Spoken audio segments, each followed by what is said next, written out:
Good evening from Overwhelming Studios on a bleak and snowy winter afternoon, Friday.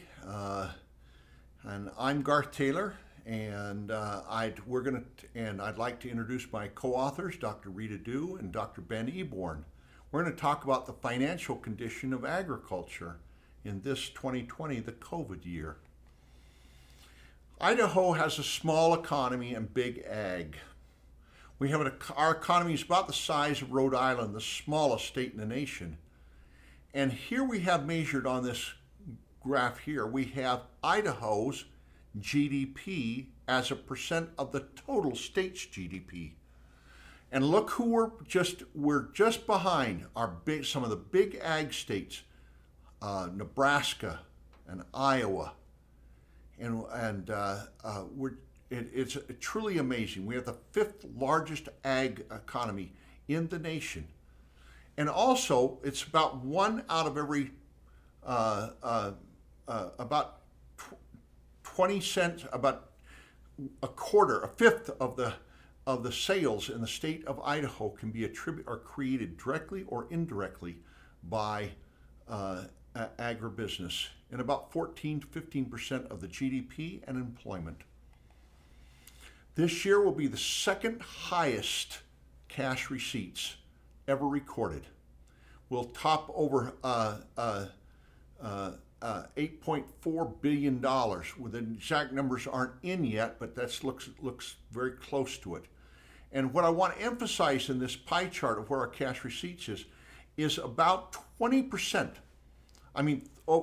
Over a third of our cash receipts come from milk. And if you add livestock in that, our cattle and calves and livestock, close to 60% of our cash receipts in the state of Idaho are livestock cash receipts. And you add in the supporting industries, hay and silage and potato waste and sugar beet pulp and all of the other crops. Ben calculates that's about 75, maybe 80% of our total production in the state of Idaho is oriented towards our livestock industry. And that theme is going to work out through the whole presentations, is that orientation towards livestock, in particular dairy. Idaho cash receipts, I use this construct of starting out at 1997 and showing the growth. I don't want to show the actual numbers, but I want to show the growth. So we normalize them back to 1, and we let it grow up to the present in 2020. And you can see from this, Idaho is always my green line, and the U.S. is always the red line. You can see that Idaho, it grows about 80% and it's far faster than the United States, which has only grown about 10% in real dollar terms since 1997. And where is that growth in that cash receipts coming from? From milk. Well over two times that they've grown since 1997. Record farm income this year, second year in a row, we've broken the records. Idaho income is on a tear. We'll forecast, and Ben tells us, well over $3 billion this year, and up from 2.7 last year. And again, let's compare how Idaho's net farm income is growing in relationship to the United States. You can see right there that Idaho is growing 190% more than it did in 1997, and the United States has only grown 30% more than what was in 1997. In other words, net farm income in Idaho far outstrips the growth of net farm income in the United States. We're really on a different track. Idaho, again, that composition of Idaho's agriculture oriented to livestock brings that very different track that we are of our net farm income in the state of Idaho. Let's turn a little change to the broader context of how that Idaho's economy, the farm economy, fits into the Idaho's economy.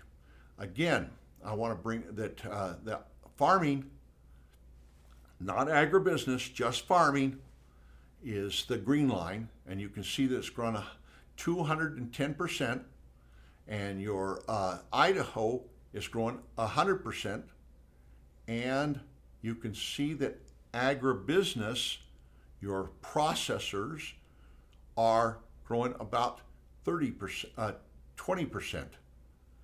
And that wasn't until 2001 or two that they even got back up to where they were, the Simplots and those industries. It's a common myth that the processors are growing faster than agriculture. Not so. Agriculture is growing faster than the processing, and it's growing faster than the Idaho economy as a whole. This is due to the technological progress in agriculture, and it's due to it's due to as we'll see, the economies of scale in the dairy industry. I want to show you really accentuate this point, and looking at how Idaho agriculture, farming, is growing faster than Washington or Oregon. You can see the 3.1%, and you can see that Washington, the red line, is growing to 130%, and Oregon is only growing 70% since 1970. Now, this is due to the fact, again, of those technological progress in these three states. It's the composition of agriculture in those three states. Washington's primary product is apples, followed by dairy. And obviously that has not grown as fast as a livestock-oriented state in Idaho. Oregon has lagged way behind. They have a lot of small hazelnuts and blueberries and cranberries and small acreage crops that just don't add much to the GDP in the state, in their respective states. And we have grown, again, this is a fabulous story about dairy and the growth of Idaho. When we grow, we add about 10 to 20,000 cows per year to the dairy farms in the state of Idaho. I think this year we'll add about 16,000. This is analogous to adding 20,000 more acres building out into the Pacific Ocean for Oregon. And we don't build by building more land. We build by building more cows and adding more cows to the herd. And the efficiency of those of the milk production in the state of Idaho. A really phenomenal type of comparison. We have seen that we've had record high net farm income in Idaho, and the second highest cash receipts ever recorded in the state of Idaho, but that does not mean that COVID did not severely impact Idaho agriculture. The Wall Street Journal reported in April 29th in 2020, 2 months that tore the food chain apart. Grocery demand skyrocketed, restaurants shut their doors, and distribution became exponentially more complex, resulting in the most dramatic shift in history for the food supply chain. One of the big things that's really affected that is the supply chain the margins are so small, so minute, it becomes very brittle. So when you have disruptions in people being laid off at hog processing plants, or that prices really ripple throughout the whole supply chain and affect the farmers the most dramatically. For example, Costco has decided they're going to control the entire chicken supply chain. We have all purchased a 2-pack of Costco chickens. They're delicious, and they want to save 35 cents per chicken. And they want to keep the rotisserie chickens under $5. They have completely have their own farmers, their own processing plants, and everything is done in-house now just to save a mere 35 cents. In the milk prices, this translated in the milk prices, for example, in Idaho, these are national prices here that are portrayed, but in Idaho, milk prices went down to about $12 a hundred.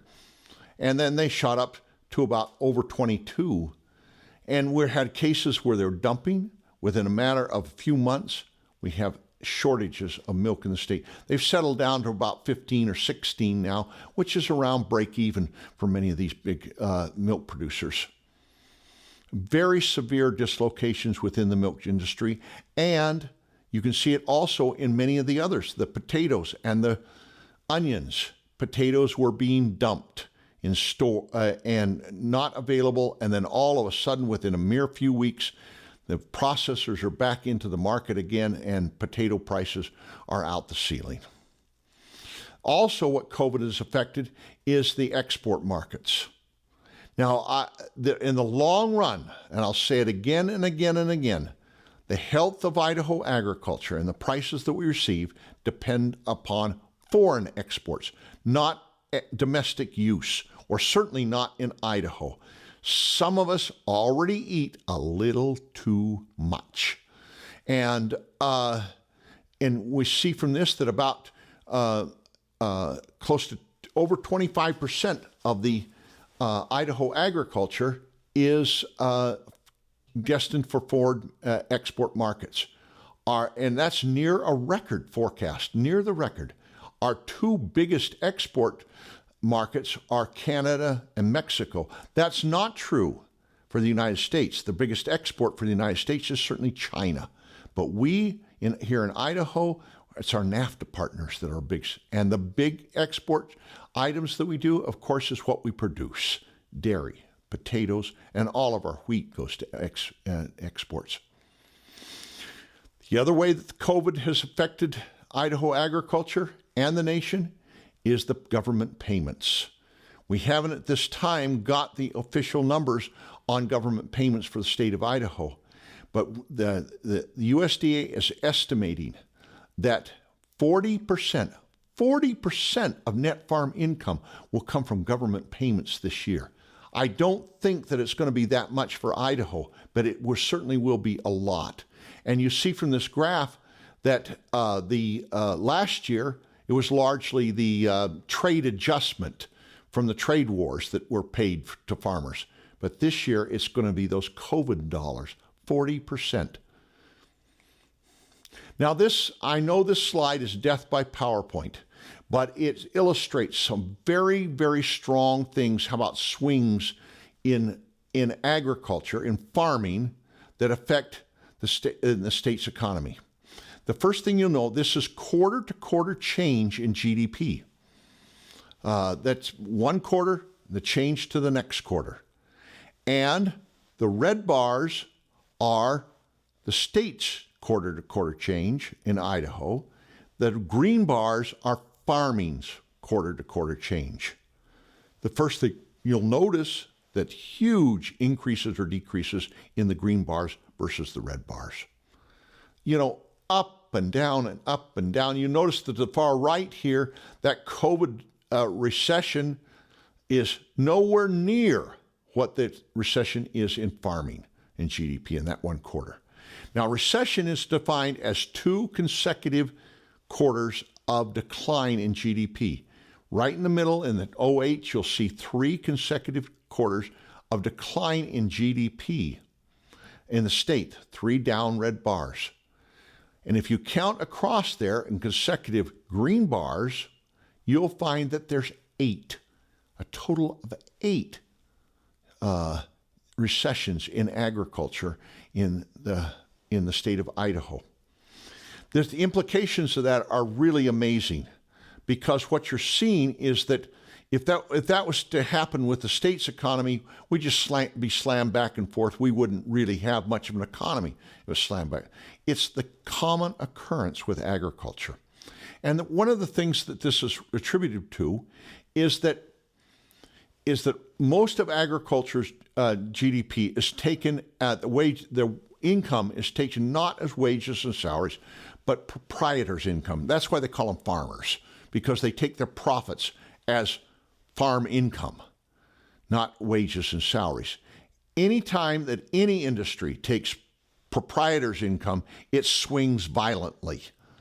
And the second reason is because agriculture has the advantage of it's the only sector of the economy that's allowed to do cash accounting, which means that farmers can push their receipts and their expenses between quarters to really minimize the amount of taxes that they have to pay. And that really swings around the GDP figures. But despite the volatility in agriculture, the impact upon rural communities is really not felt at all. It's a very stabilizing force in rural communities. It doesn't matter if milk is 22 or it's 12. Those cows still have to be fed. And they still have to be milked by the same amount of labor and everything else. All of the ripple or multiplier effects that stay intact in rural communities. They do not suffer from this. And you witness around in the Magic Valley, and it's really not much. COVID just simply did not have much of an impact on most of Idaho. Especially rural Idaho. It's passed rural Idaho over with. You can see that in labor in the state of Idaho. And you see the green bar, the green line is farm labor. The blue line is Simplot and Chobani and labor in those processing industries. It's about 40,000 jobs per year. It doesn't vary very much.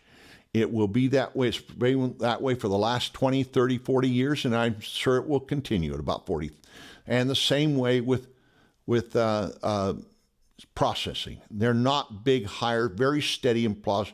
And you can see in the red bar, you can see the Great Recession in the state, and you can see it shoot up in unemployment. The COVID year has been really dramatic in unemployment rates. In March 2020, we recorded the lowest unemployment rate ever recorded in the state of Idaho at 2.3%. You'll see that right off to the far right on that slide. And then within a month, 1 month, we shot up to close to 12%. 2 months later, it's back down to 4%. Let me put that 4% in perspective. It wasn't till about 7 years into the Obama administration before we got down to 4% unemployment in the state of Idaho. We've been there. We've done that. And it's not evenly spread around the industries. Your hospitality, restaurants, movie theaters, motels, really been hard hit with unemployment. But in agriculture, we actually increased a little less than 1%. It hasn't been at all affected in employment in agriculture. Let me just, last sentence about 2021, so you can call me a fool next year. There's two great forward indicators of farm health, and that is the land prices are up and steady in the state of Idaho. And Ben reports you can't buy a tractor. You can't lease a tractor. You can't buy a used one. You're on wait lists, which indicates those two indicators says farmers think they're going to do good in the future. And in the long run, foreign exports determine U.S. commodity prices. And we almost broke a record in foreign exports this year. And I don't expect, unless we get another trade war or really strong dollars, that we're going to, those foreign exports are going to collapse in 2021. Thank you so much.